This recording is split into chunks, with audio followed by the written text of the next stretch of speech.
Portable dès la sortie des cours, c'est le premier réflexe de ces collégiennes. Il faut rattraper une journée de texto pour Cassie et Shaima qui vont pianoter avec leurs amis. Au collège, on a le droit de l'avoir sur nous, mais tout le temps éteint parce que sinon on peut avoir une sanction ou autre. Donc dès qu'on a fini les cours, on est contente de retrouver notre téléphone. Et vous leur dites quoi? Ça va, on fait quoi demain? Et comme on parle des soldes en ce moment. C'est une conversation un peu banale en fait. Vous pourriez le faire au téléphone. Oui, mais là au moins, oui peut-être, bien sûr on peut le faire au téléphone, mais là ça me permet de parler en même temps à Shaima qu'à plein de copines. Leur portable, c'est toute leur vie. Un compagnon de chaque instant, quelquefois une obsession, au point même d'en oublier parfois de nous regarder quand on leur parle. Si je l'ai pas, je sais pas, j'ai l'impression d'être toute nue, on va dire, quand j'ai pas mon téléphone.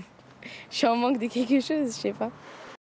Un portable qui rassure les parents en leur permettant de localiser leur enfant à tout moment, mais qui les agace aussi quelquefois.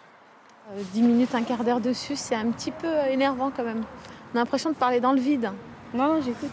Même pendant le goûter, il est au centre de toutes leurs attentions.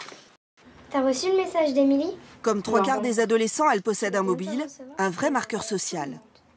Il faut être à la mode, faut pas avoir les anciens téléphones. Ça nous permet aussi d'avoir pas l'iPad ou l'ordinateur sur nous, mais d'avoir un petit téléphone qui nous sert Qui sert à tout. Voilà.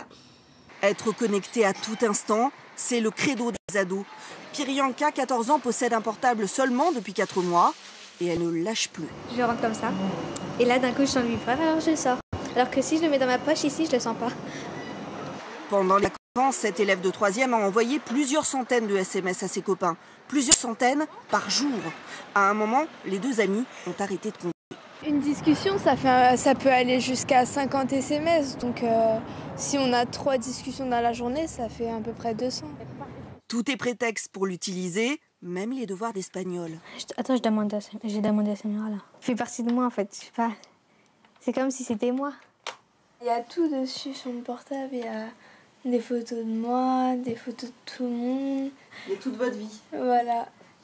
Du coup, les priver de cet objet pour les punir ne serait pas toujours la solution.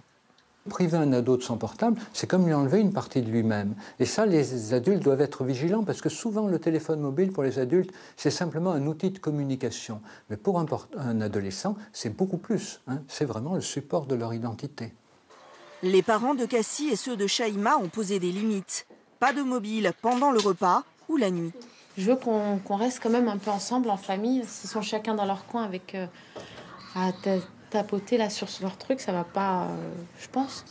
Offrir un portable, une pression qui commence pour les parents de plus en plus tôt. Le petit frère de Shaima a déjà réclamé à 10 ans un mobile. Pour le moment, il va devoir encore attendre et emprunter celui de ses parents. Pas simple.